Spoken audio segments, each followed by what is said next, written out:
Pecah aja satu pecah. Lu nggak ada kelihatan. dapet apa-apa. Lu nggak dapet apa-apa. Cuman memang kan Ini kok. Jadi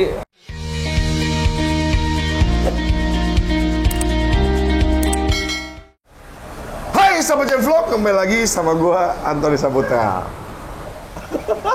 keras-keras kenapa sih? Semangat Udah dong. pakai mic keras lagi. Semangat. Masalahnya kaget. Hari ini aku bersama Ready. selaku praktisi Praktisi. akuatik. Nah, Sahabat Jam Vlog, jadi beberapa konten sebelumnya banyak banget yang DM, bukan DM sih, itu apa namanya? Komen kok. Komen ya. Even when you feel low, you can still go. Even when you feel slow, you can still go. Even when there's no hope, you can still go. I never answer to no, man, I still go. Go, go, go, go, go, go, go, go, go, go, go, go, yo, go, go, go. Hustle hard, hustle every single day. I'll be making moves till I'm buried in my grave. To the system, I don't wanna be a slave. I've been doing shit my way, or the highway. And in the driveway is a nice range, cause I grind through the climb. Kenapa aku tuh jarang banget pelihara ikan asli Indonesia? Habis itu ikan-ikan predator asli Indonesia atau catfish asli Indonesia itu gak kalah eksotiknya dengan ikan-ikan impor. Ya, aku akui itu Emang bagus-bagus sebenarnya. ikan-ikan asli Indonesia juga banyak yang bagus, Iya. gitu kan. Cuman permasalahannya banyak. Kadang pertama nyinggung dengan kelangkaan. Jadi ikan itu termasuk daftar yang dilindungi. Ya, appendix. Appendix. Ya. Itu mengerikan. Yang kedua, kebanyakan, walaupun ada yang tidak payau ya, kebanyakan ikan asli Indonesia ataupun predator itu payau. Ya. Cenderung payau. Ya. Yang ketiga, kalau ada pun harganya jauh lebih mahal. Tapi memang oke sih, ada beberapa item yang memang mahal, yang kayak beberapa catfish yang dulu aku pengen pelihara. Itu beberapa item jauh lebih mahal daripada ikan import, catfish import. Karena memang cara mendapatkannya, merekondisinya, dan segala Kebanyakan macam. masih dari oke. alam sih kalau gitu. Ya, makanya itu kalau mahal aku apresiasi. Poin ketiga, aku turut senang. Tapi yang dua poin ini aku nggak berani. Iya dong, berhubungan dengan kelangkaan, dan kedua berhubungan dengan salinitas. Nah, jadi gini sama Jam Vlog, aku mau sedikit sharing. Kenapa salinitas? Kan aku sudah pelihara air laut. Harusnya untuk main di payau nggak gitu sulit. Ya. Apalagi di sini ada keberadaannya Ready. Ready Aquatic. Harusnya nggak gitu sulit. Aku pribadi, kemarin itu aku akan mencoba untuk memelihara ikan-ikan yang memang agak bersentuhan dengan air payau. Ya. Bumblebee grouper yang kemarin tuh sempat kita pelihara, makannya pun betot gitu kok. Mantap kali makannya. Jadi kalau teman-teman yang belum lihat cara makannya, ini dia. Mana nih kerapu? Kerapu, denger nggak sih kau? Jangan tidur, kau disuruh makan. Tidur ntar habis makan. Moncong! Dapat moncong ya? Gila sekali! Memang kau kerapu, nggak sia-sia. Nggak buat kami malu. Nggak sia-sia lah pokoknya kau. Aduh, salut aku bah. Memanglah kau. Bagus. Gini baru namanya kerapu, jangan buat malu. Hilangkan udah, jangan kasih pre. Telan sama biji-bijinya. Itu dia, makannya seru. Habis itu warnanya juga menarik. Ya. Iya dong. Kemudian selain itu, aku juga ada pernah pelihara buntal pelembang. Yang aku ketahui juga di beberapa literatur ada yang ngomong ini payau. Ya. Ada Jadi juga yang hidup di tawar. sedikit payau. Ya, sedikit payau berarti. Nah, makanya selama yang aku pelihara itu float eye. Nah, kalau teman-teman juga belum lihat dan belum tahu apa ikannya itu, lihat ini. Apa aku bilang? Ini baru jagoku. Siapa yang takut sama dia? Dia emang buntal. Yang pura-pura tahu apa aku bilang kan? Kasih. Kan? Walaupun cuma matok-matok, yang jelas dia makan kerang. Mana nggak ada dia makan, dia cuma dia pinggirin. Itu, nggak pecah. Itu, marah dia jadinya kan. Jangan buat malu aku kau. Nah, kasih kau jelas digigit sama dia. Yes, buntalku, Palembangku. Udah nggak dimakan lagi tapi. Udah cukup. Apa mau dicoba lagi?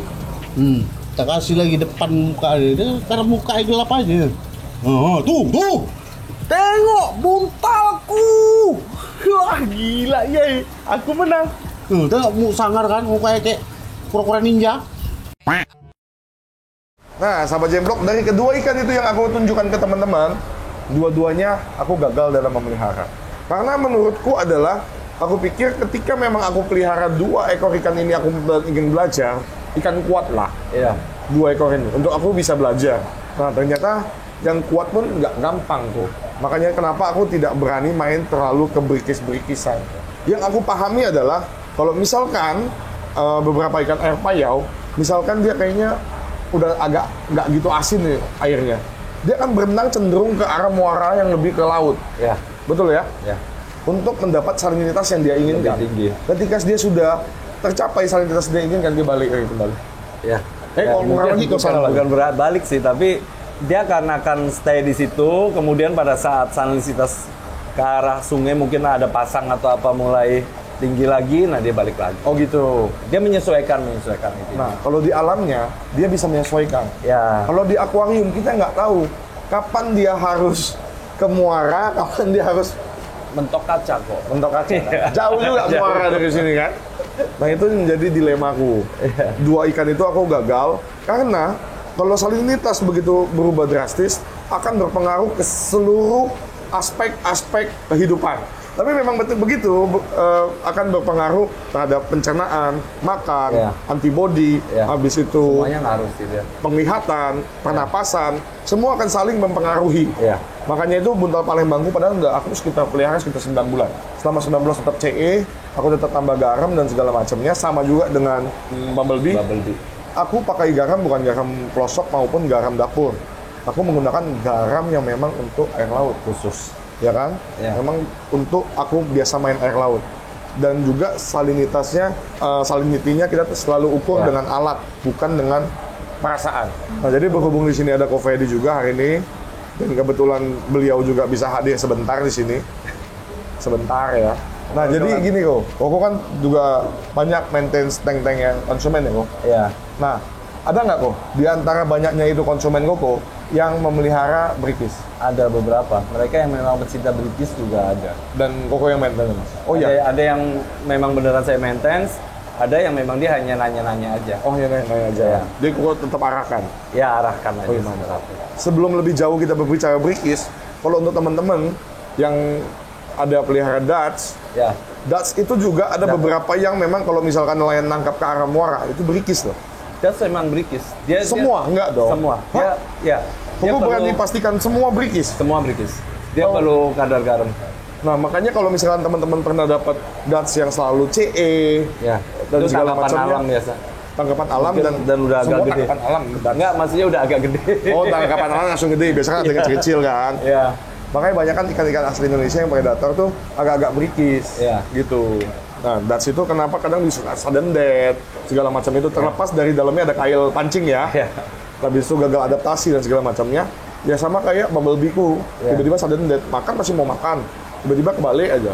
Ikan berikis emang begitu. Oke, nah kita anak Koko kebetulan, Ko Freddy kebetulan biasa menangani ataupun maintenance air berikis ataupun ikan berikis. Menurut Koko, kendalanya apa kok biasanya yang dihadapi oleh teman-teman ataupun hobis pemain berikis? Yang pertama kita mesti tahu berikis itu kan hampir sebagian besar itu dari alam. Ya. Belum breeding ya. Ya. Emang mereka ambil dari alam. Oke. Otomatis dengan habitat yang berbeda ini ikan itu kan pasti akan mesti perlu adaptasi lagi kan. Betul. Nah, proses-proses ini yang sangat rawan. Oke. Itu pertama. Terus yang kedua, kebiasaan kita. Kebiasaan kita piara ikan predator atau ikan-ikan yang lain. Kalau nggak ganti air tuh nggak nyaman, nggak tenang gitu kan. Oke. Nah, kalau berikis itu terlalu sering kita ganti air, parameter berubah terus. Nah, itu yang bahaya. Oh gitu. Ya, Oh berikis berarti lama nanti airnya. lama. Yang penting sistem kita benar, parameter dijaga. Karena Sistem ini, yang benar itu gimana menurut Koko? ya filtrasinya baik. Oke.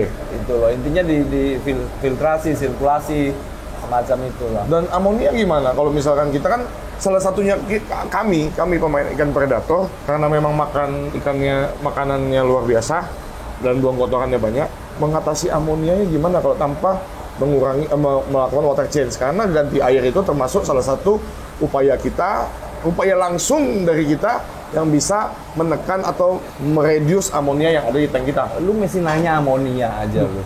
Nah, syukur lu. Nah, ini. Kasihan. Nah, amonia Lu udah gua suruh beli rugby, udah gua kasih Pure Plus. Ngapain bingung amonia? Enggak. Cuman kan ada teman-teman yang memang belum menerapkan itu. Misalnya kita bicara secara umum lah. Kita bicara secara umum. Kalau misalkan ini teman-teman belum menggunakan Pure Plus. Habis itu belum ada media rugby. Dan juga mungkin masih ada teman-teman yang menggunakan Lavarok. Ya. Kan gitu-gitu. Batu apung. Ya itu gimana? Tetap beberapa orang yang memang dia kemudian dia juga suruh saya maintenance, aku pasti akan lihat pertama kali adalah sistem dia. Oke. Sistemnya seperti apa? Bisa nggak ini sistem diteruskan? Kalau memang nggak bisa, saya akan ngomong ini nggak bisa. Oke. Gitu, mulai dari mungkin top filter dia, sound filter dia, flow arus airnya. Ikan berikis tetap perlu harus perputarannya mutar aja. mesti bagus flow-nya. Oke. Itu jadi sistem flow semua itu yang pertama saya lihat tuh di situ. Baru setelah itu baru masuk ke parameter air. Kalau media bakteri dia udah bagus, treatment airnya udah bagus, nggak usah pusing lah amonia, nitrit, nitrat gitu. Pasti turun semua. Yang penting kasih makannya juga bener. Tadi kok nyinggung main rugby. Mungkin kebetulan aku di sini ada pakai main rugby. Tinggal ada beberapa tank yang aku masih menggunakan media-media lama. Ya. Gue suruh semuanya bertahap. Bertahap lah kan, rezeki kan datangnya bertahap. Kalau dibayar kontan, gue juga beli Ada yang kontan. airnya nggak bener karena belum dipasang rugby, komplain ke gua.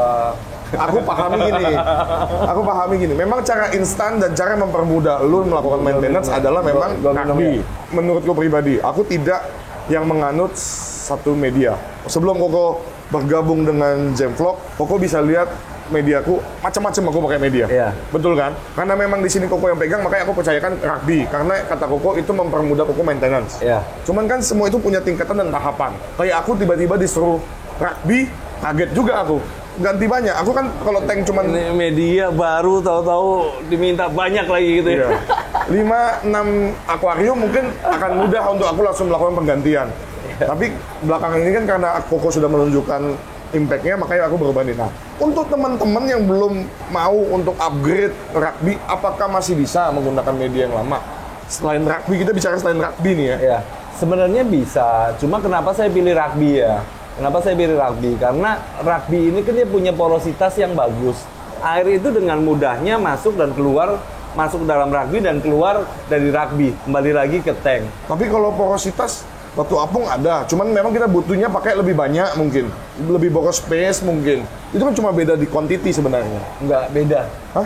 Beda. Serius? Coba aja, lu rugby kering, lu kasih air begini, air langsung hilang resep. Batu apung, lu taruh begini, nggak resep-resep. Iya, Yang aku penting pernah sirkulasi, sirkulasi Aku masuk pernah ke dalam. ngetes, cuman kan masalah media itu kan functionnya masing-masing lah. Gini kok, jadi media, aku nggak promo kok, cuma gue ngeyakinin lu Paham, aja. kalau lu mau beli kan suruh gue yang Pecah pesen. aja satu pecah, Lu ya, nggak gitu, ada kelihatan. dapat apa-apa. Lu nggak dapat apa-apa, cuman memang kan kalau antar kita kan kita saling tahu. Iya. Lu mau beli, ya udah lu pesen aja, nanti kalau datang baru gua pakai. Mungkin lu dan konsumen Koko juga mungkin begitu kali. Bagi penonton yang nggak kenal Koko kan pasti taunya Koko kan kelihatannya rugby banget. Kenapa lu rugby banget? Dan sementara aku pribadi ya Kok, awal-awal Koko suruh beli rugby, aku agak bertanya-tanya, kenapa harus? Kenapa wajib? Sebenarnya banyak media Lu filter mau lain. jujur atau mau nggak jujur nih gue ngomong? Ya semua jujur dong. Nggak, karena apa? Menurutku ada media filter lain dan sekarang ini kan banyak media filterku yang lain yang sebelumnya itu kan jadi nganggur gitu kan. Intinya satu sih kok, gue kan nggak stay di sini juga kan. Iya. Kenapa gue suruh minta lu pakai rugby? Supaya maintenance-nya jauh lebih gampang, lebih mudah.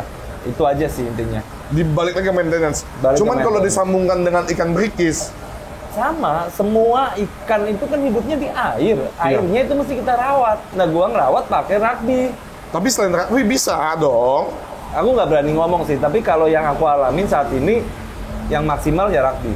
Enggak. Gue nggak berani ngomong yang lain. Nggak, kalau kita bicara yang konvensional itu kan media premium. Pasti Iya. ada plus dan minus. Menurut Koko, pelihara berikis dengan sistem yang Koko bilang oke, dengan media yang Koko bilang oke tadi itu, masa dengan yang konvensional nggak bisa? Mungkin teman-teman sudah ada yang menjalaninya. Bisa, Oke. bisa. Tapi untuk kita ngerawat, itu lebih intensif lagi gitu. Jadi rugby ini memang mempermudah Oke. untuk merawat air. Ada disusupi dia kayak. Gue dari tadi sudah mau belok, ditarik lagi ke situ ya kan. Nggak, memang tank gue sekarang ini bening-bening. Nah, kalau misalkan ada yang mau tahu detail, ya coba aja tanya sama Ko Freddy. Karena banyak teman-temannya nanya ke DM Instagramku, kok Bhinneka bisa begitu bening? Kok tank yang kapasitasnya itu kan 3 ton, Iya. tank yang Predator itu Comtank itu juga bisa bening. Nah itu semua Kofredi yang atur. Jadi aku cuman berusaha untuk menyediakan apa yang Kofredi perlukan di sini. Sisanya Kofredi yang berimprovisasi. Oke, terlepas daripada itu, oke, satu sistem. Yang kedua apalagi yang perlu diperhatikan? Pertama yang aku lihat sistem, terus yang kedua adalah parameter air, karena parameter berhubungan dengan kualitas dan habitat hidup dia kan. Nah, parameter air yang seperti apa kok? Dengan sistem yang baik, kita akan lebih mudah untuk bikin parameter air yang baik. Misalkan amonia, nitrat itu amonia ya di bawah 0,25 gitu kan. Berarti Terus, antara satu dan kedua ini saling berhubungan. itu sangat Sistem berhubungan. dan juga air. Ya, Nah, dengan air baku gimana? ya kalau air baku standar lah ya. Misalkan kalau kita pakai air PDAM ya kita endapin dulu gitu Endapin kan. dulu, oke. Kalau kita pakai tetap air tanah juga harus diendapin dulu, kalau bisa dikasih aerasi. Kalau lu nggak percaya nih, lu tampung di ember, lu cek DO-nya. Satu. DO-nya satu air tanah. Tuh, jadi jangan mentang-mentang kita pakai air tanah langsung masuk, pasti DO turun. Karena air tanahnya sendiri DO-nya rendah sekali. Oke. Nah, berarti itu udah jelas di itu. Habis itu apa lagi kok yang perlu Ya, diperhatikan? berikis jelas kadar garam. Kadar Oke. garam kita mesti perhatikan. Salinitas. Salinitas. Itu mesti kita perhatikan. Bubble bee dia mesti yang agak tinggi. Begitu dia waktu bubble bee kecil dia ada di muara itu mungkin sekitar 10-12, 10-14 gitu. Setelah itu dia akan ke benar-benar bisa di laut itu setelah dia gede gitu loh. Memang dia bisa tawar, tapi prosesnya itu lama. Main bubble bee sampai di salinitas 10,04 atau apa itu lama, nggak bisa langsung. Oh, pelan-pelan. Pelan-pelan. Nah, ada nggak kok yang menjadi kebiasaan atau kelalaian orang biasanya dalam melakukan pemeliharaan ikan berikis? Berikis itu kebanyakan ikannya galak. Terlalu seneng kasih makan. Oke. Itu. Terus yang kedua, terlalu sering nguras. Bener-bener pantangan ya. Oke. Jadi nguras dibatasin, kasih makan juga dibatasin itu loh. Intinya di situ sih. Dua itu aja udah oke. Dua itu. Sama cek parameter. Cek parameter. Paling Salinitas. utama kadar garam. Oke. Paling utama. Nah, jadi kayak gitu sahabat Jamvlog, dari pengalaman Kofredi memberikan masukan ke aku pribadi ataupun juga ke teman-teman dalam melakukan pemeliharaan ikan berikis. Iya. Makanya itu kenapa aku pribadi tidak begitu mau ikan berikis, karena ujung-ujungnya takutnya gagal. Habis itu mati lagi. Makanya begitu bumblebee mati ataupun bu mati, udah aku janganlah berikis-berikisan lagi di sini. Karena Kofredi juga di sini mendorong untuk ayo main berikis karena di sini belum ada. Nanti aku bikinin satu berikis. Udah, thank you. Kita pelihara yang pasti-pasti saja. Tawar-tawar, laut-laut, jangan setengah-setengah kau. Hidup harus tegas. Mau asin-asin, mau tawar-tawar. Satu lagi. Oh, Sorry. shit. Mau dua juga. Berikis DO harus tinggi. Oh, DO harus tinggi. Harus tinggi, itu harus tetap dijaga. Hati-hati. Oke. Nah, satu lagi itu udah. Oke, kita aja sama Jamvlog konten kita kali ini. Jangan lupa tetap dukung Jamvlog dengan cara subscribe, like, dan share setiap video-video yang kita buat supaya Lebih banyak orang tahu Jamvlog. bukan Kofredi. Ya kalau Jamvlog banyak dikenal kan gue dikenal juga. Siap. Sekali dayung 2 pulau. 2-3 pulau. Oh, 2-3, kamu 2 doang. Yang ketiga belum kepikiran. Oke, bye.